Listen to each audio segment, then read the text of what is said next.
네, 여러분 안녕하세요. 김윤규의 바이블레이션입니다. 오늘은 치유의 은사, 신유의 은사, 이 은사를 어떻게 바라보고 해석해야 되는지 한번 얘기를 나눠보겠습니다. 여러분, 성경시대에 예수님께서 분명하게 치유의 기적을 보여주셨죠. 맹인을 찾아가서 그의 눈을 띄워주시고, 안진뱅이를 찾아가서 그가 일어나게 하시고, 불가능한 일이 초자연적으로 일어난 일들이죠. 자, 이런 초자연적인 일들, 특별히 사람이 치유되는 치유의 기적, 이 시대에도 일어나는가? 성경 시대는 분명히 일어났고 은사를 받은 사람도 있었습니다. 예를 들면 베드로도 성전 미문에 있는 안진뱅이에게 금과 은은 내게 없거니와 내게 있는 것을 내게 주노니 나사렛 예수 이름으로 명하노니 일어나 걸으라 했을 때 그가 일어났죠. 달리 말해 그 순간 베드로는 신유의 은사를 발휘했던 것이죠. 그래서 성경 시대, 성경 안에 기록된 인물들을 보면 치유와 신유는 일어났고 분명히 그 은사를 받은 사람들도 있었습니다. 자, 그러면 그것을 이 시대에 가져오겠습니다. 2020년, 이 2020년에 대한민국에서 신유와 치유의 은사는 계속되는가? 일어납니다. 달리 말하면 은사를 받은 사람이 있을 수 있고 치유와 신유는 일어날 수 있습니다. 그러나 그것은 한시적입니다. 다시 한번 말씀드립니다. 치유와 신유, 달리 말해 사람이 낫게 되는 기적은 일어납니다. 그리고 그 은사를 베푸는 사람도 있을 수 있습니다. 그러나 그것은 한시적입니다. 제가 예를 들어보겠습니다. 과거 여의도 순복음교회 조용기 목사님은 신유의 은사를 발휘했던 분으로 알려져 있습니다. 저는 그 현장을 가보진 않았지만 목격자들이나 또 본인의 경험담을 들었을 때에 분명히 그러한 일들이 일어났습니다. 그러면 지금도 조용기 목사님은 신유의 은사를 발휘하시나? 그렇지 않죠. 한시적으로 목회를 하던 어떠한 시기에 하나님이 잠깐 허락해 주셨죠. 그래서 신유와 치유의 기적은 사실 은사라기보다는 하나님이 잠깐 그 사람을 통해서 기적을 일으키신 것이죠. 전지전능하신 하나님이 기적을 일으키는 것은 당연한 일이고 사람은 그의 도구로서 쓰임을 받는 것이죠. 일어나지 않는 것은 아닙니다. 일어날 수 있지만 한시적으로 일어난다. 이것이 가장 중요한 키포인트라고 볼 수 있습니다. 저의 개인적인 경험담을 말씀드리면 여러분 여기 보면 제 왼쪽 손목이 과거에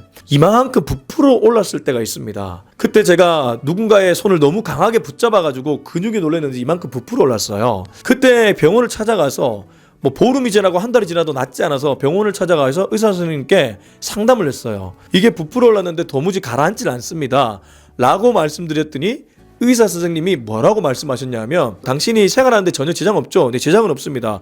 손 이렇게 주먹 쥐고 펴는데 문제 없죠? 문제 없습니다. 물건 드는데 문제 없죠? 문제 없습니다. 그러면 이거 낫지 않으니까 그냥 그대로 사십시오 라고 분명하게 말했습니다. 근데 저는 이걸 볼 때마다 이렇게 부풀어 올라가지고 너무 보기가 안 좋은 거예요. 그래서 이거를 붙잡고 새벽마다 기도했어요. 심지어 제가 부모님께도 이 손을 내어드리고 기도해달라고 했어요. 그래서 아버지가 막 꾹 누르시더라고요. 누르면 들어갈 줄 알고. 근데 눌러도 다시 튀어 올랐어요. 근데 참 신기한 일이 벌어졌어요. 제가 의식하지는 못했는데 그렇게 새벽 기도를 다니고 어느 순간 보니까 이게 가라앉아 있더라고요. 누군가는 이렇게 말할지 몰라요.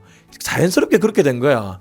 근데 분명히 의사 선생님은 가라앉지 않는다고 말씀하셨어요. 이제는 이거는 가라앉지 않고 그냥 평생 이렇게 살아야 됩니다 라고 말씀하셨어요. 근데 저는 이걸 붙잡고 기도했더니 기적이 일어난 거예요. 치유가 일어난 거죠. 자, 그러면 지금도 제가 어떤 몸에 부위가 있어가지고 기도하면 낫는가? 그렇지는 또 않아요. 한시적으로 하나님이 허락해 줄 때가 있는 것 같아요. 그래서 베드로나 바울도 신유나 치유의 기적을 보여줬습니다. 그러나 그들이 계속해서 그런 치유와 신유의 은사를 가졌다고 저는 보지 않아요. 오히려 복음 전파에 힘을 썼죠. 그리고 우리의 신앙의 목적이 치유와 신유에 있으면 안 되겠죠. 맹인이 고침을 받고 안진뱅이가 고침을 받고 아픈 사람들이 고침을 받았을 때에 그들이 고침을 받는 데에 목적이 있으면 안 되겠죠. 물론 현실이 너무 답답하니까 우리 주변에 보면 지금도 암이나 무거운 질병으로 힘들어하는 분들이 많이 있잖아요. 그분들이 그걸로 기도하는 건 전 좋다고 생각합니다. 그리고 필요하면 하나님의 치유의 기적으로 낫기를 원합니다. 그러나 그게 신앙생활의 목적이 되어서는 안 되겠죠.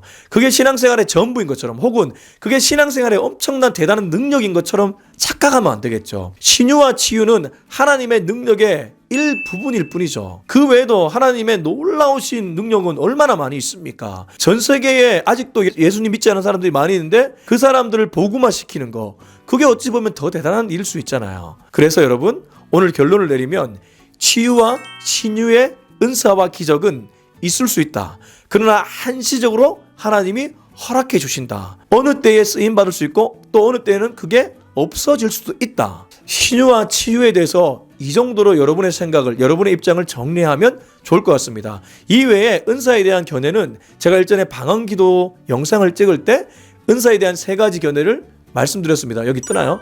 예, 참조하셨으면 좋겠고, 은사에 대한 사모함보다 말씀에 대한 사모함이 더 중요하다고 저는 생각합니다. 이미 우리가 사는 시대에는 66권이라는 성경이 계시가 되었습니다. 계시된 성경이 우리 삶의 기준이 되어야 되겠죠. 치유와 신유의 은사를 무시하지 않고 그러한 기적이 분명히 일어날 수 있다고 믿습니다. 그러나 그것은 한시적으로 하나님이 주시는 것이다. 주실 수도 있고 안 주실 수도 있다. 우리에게 더 중요한 생활의 기준, 신앙생활의 기준은 말씀이다. 오늘 영상 이렇게 정리하면 좋을 것 같습니다. 여러분, 이 영상이 마음에 드셨다면 구독, 좋아요, 댓글, 알림 설정 꼭 부탁드리고, 김윤기의 바이블 레이션은 더 좋은 영상으로 여러분을 찾아뵙도록 하겠습니다. 여러분, 시청해 주셔서 감사합니다. 빠잉.